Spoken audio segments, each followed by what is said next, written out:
आज का ये जो प्रेस कॉन्फ्रेंस है, जो दिल्ली सरकार की एक्साइज पॉलिसी है, उसमें कुछ महत्वपूर्ण खुलासे को लेकर है। और इस विषय में आज हमारे साथ मंच पर दिल्ली के माननीय अध्यक्ष श्री आदेश गुप्ता जी व हमारे भ्राता हरीश खुराना जी दोनों ही मौजूद हैं।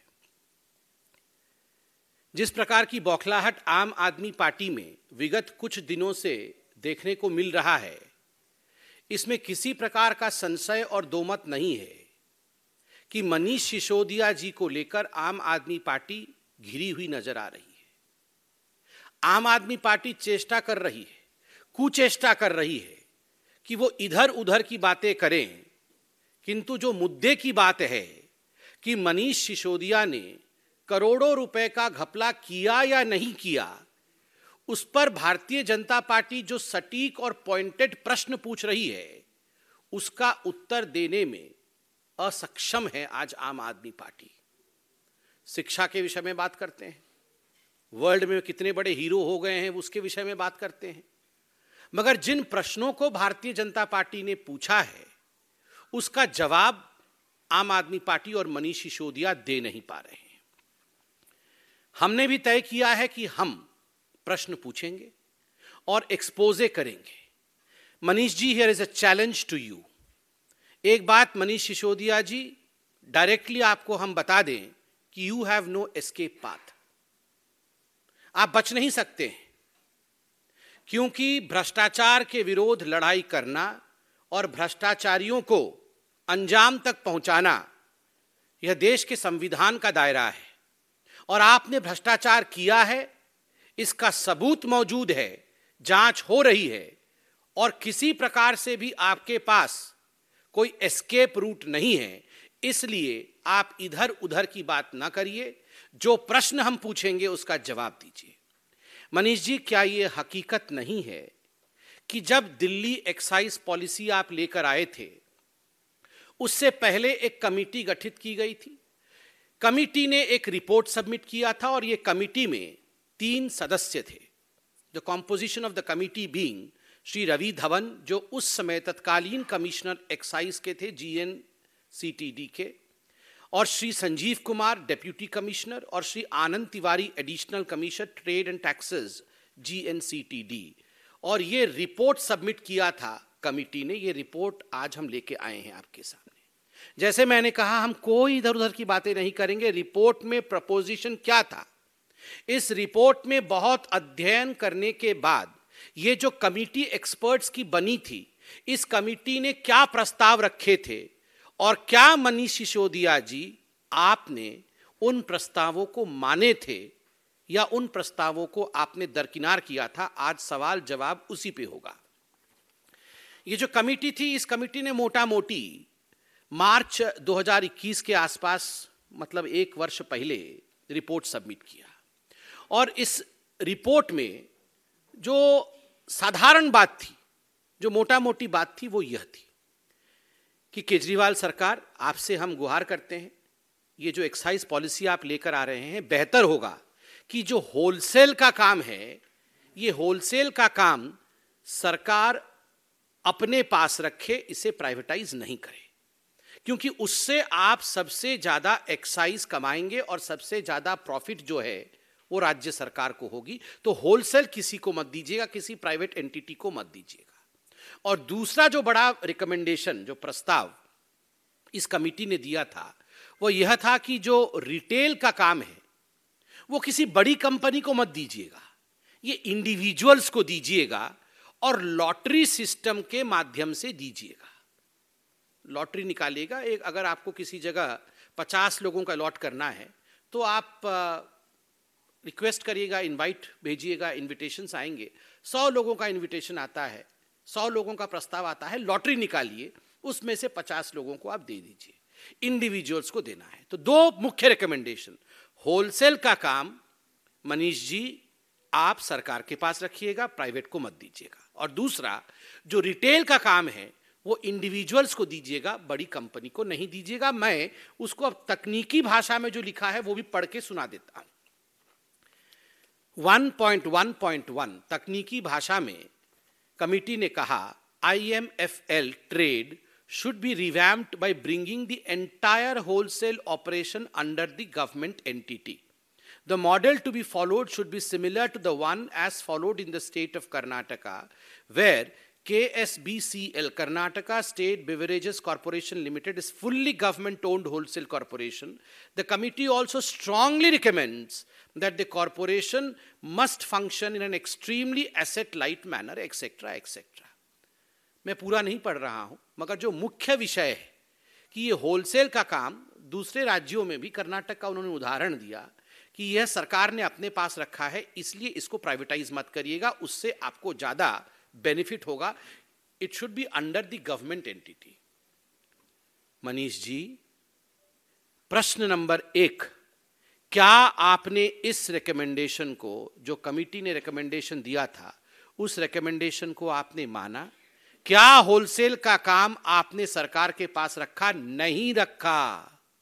आपने इसे प्राइवेट प्लेयर्स को दिया और उसके कारण बाद में जो हुआ वो हम सब जानते हैं. और बंधुगण, ये जो प्राइवेट प्लेयर्स को दिया, मनीष सिसोदिया और अरविंद केजरीवाल ने ये होलसेल का काम, यह भी बिना टेंडर किए दिया. कोई टेंडर प्रोसेस फॉलो नहीं किया, बस यारों को दे दिया. रेबड़ी बट रही थी, तुम मेरे यार हो, ये ले जाओ.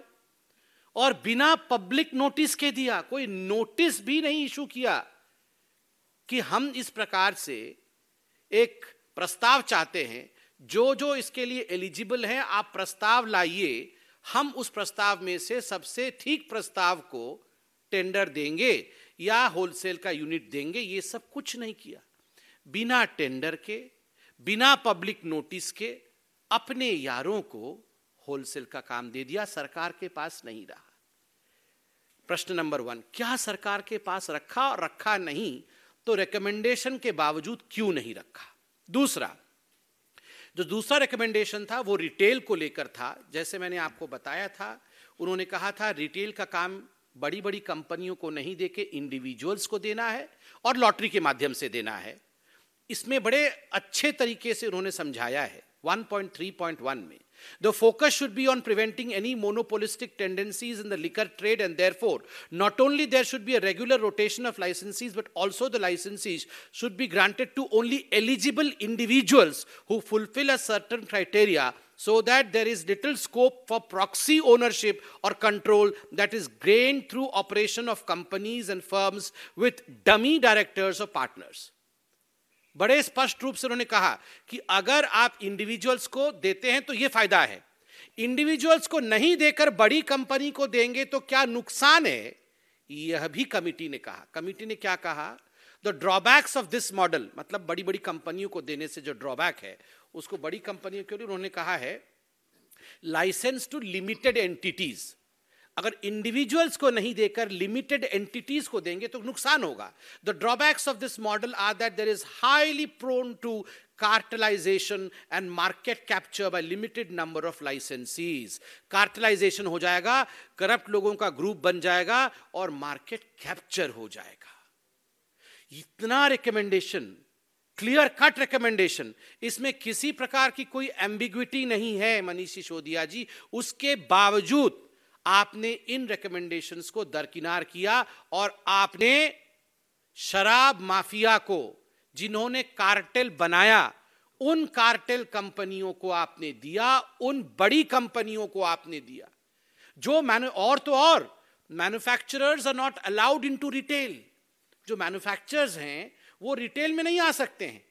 आपने कमीशन लेके मैन्युफैक्चरर्स जो थे उनको रिटेल में लेके आके, इंडिविजुअल तो दूर, मैन्युफैक्चरर्स को भी इन्वॉल्व कर दिया.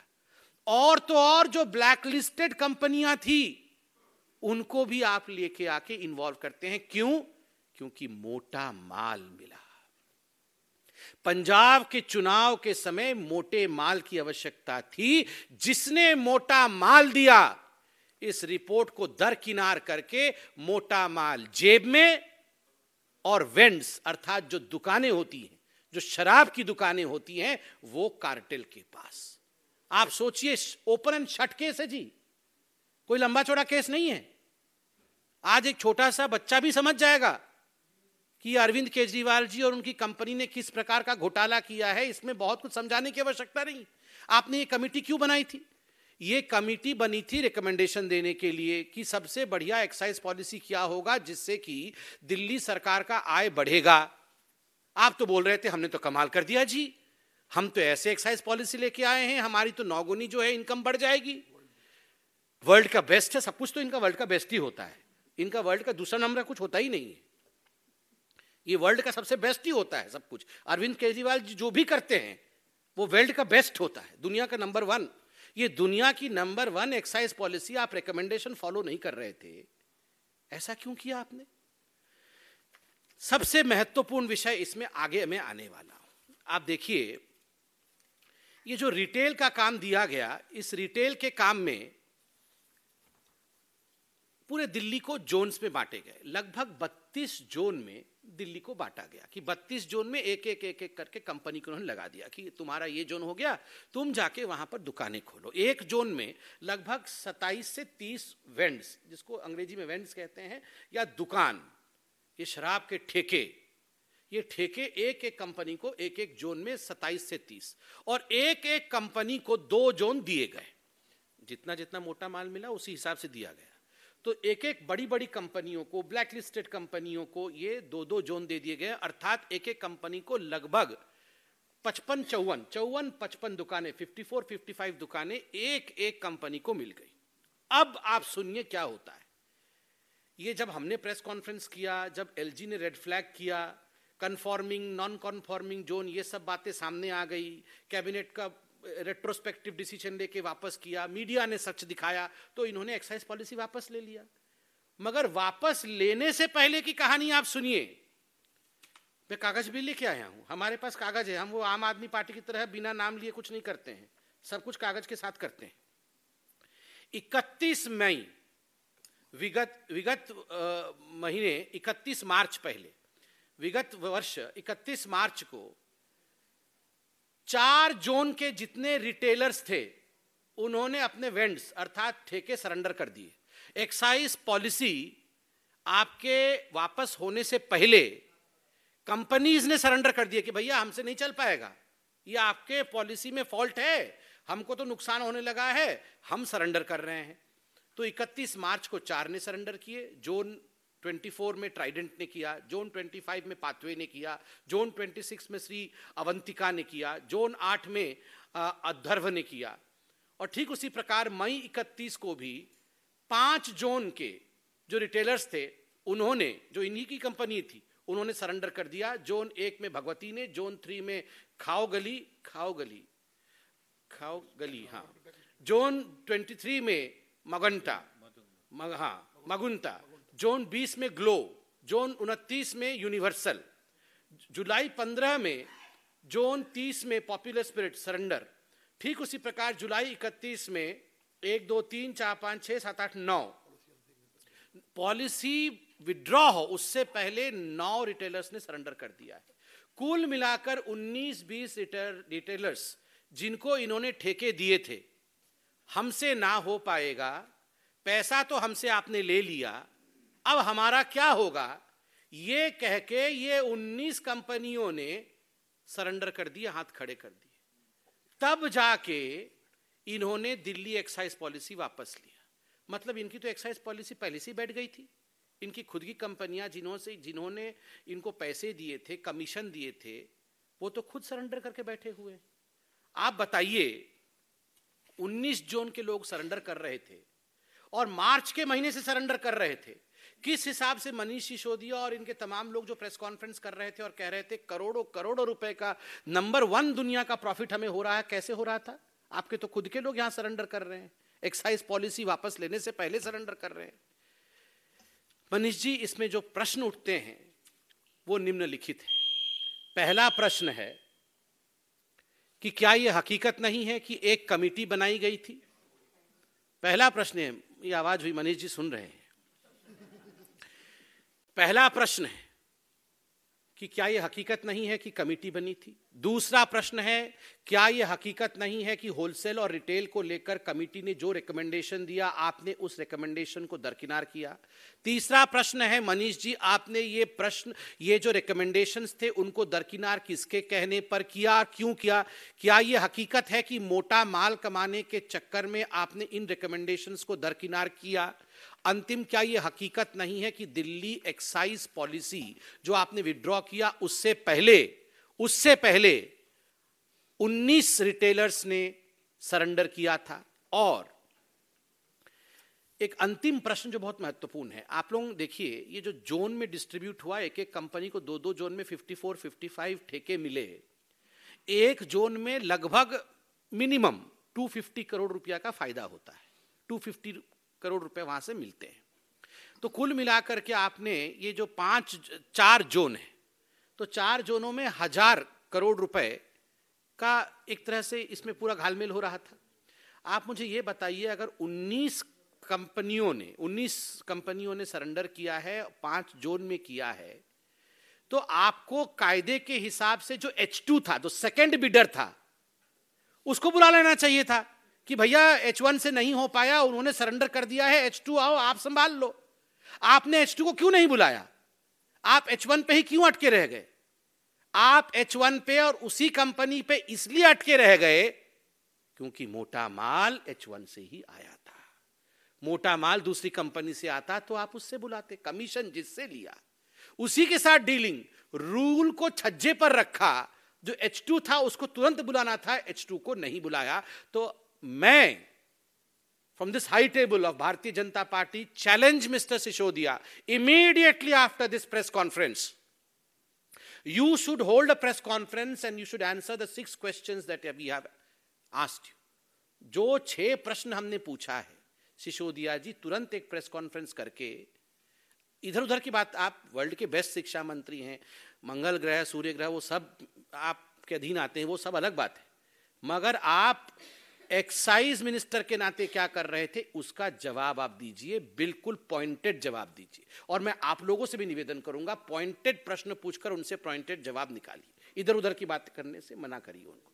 अब एक प्रश्न तो अरविंद केजरीवाल कैसे छूटेंगे, किंगपिन तो अरविंद केजरीवाल है। एक अरविंद केजरीवाल जी के लिए भी प्रश्न है। अरविंद जी, क्या यह हकीकत नहीं है कि आपको यह सब कुछ पता था? यू न्यू ऑल दिस, कि इसमें घोटाला हो रहा है, शुरू से ही आप जानते थे। और इसी कारण से जब ये फाइलें एलजी के पास जाती थी तो इन फाइलों में आपके हस्ताक्षर नहीं होते थे। आप किसी भी डीटीसी के बस प्रोक्योर होंगे, एक्साइज पॉलिसी, ये जितनी चीजें होती हैं उसमें अरविंद केजरीवाल जी कभी हस्ताक्षर नहीं करते हैं। एडिशनल सेक्रेटरी या जॉइंट सेक्रेटरी से हस्ताक्षर करा के भिजवा देते हैं। रूल बुक तो स्पष्ट रूप से कहता है कि अगर सीएम स्टेशन में है, कोई अर्जेंट मैटर नहीं है, तो आपको हस्ताक्षर करके एलजी के पास भेजना चाहिए, वरना यह वाजिब नहीं है, दिस इज नॉट लीगल।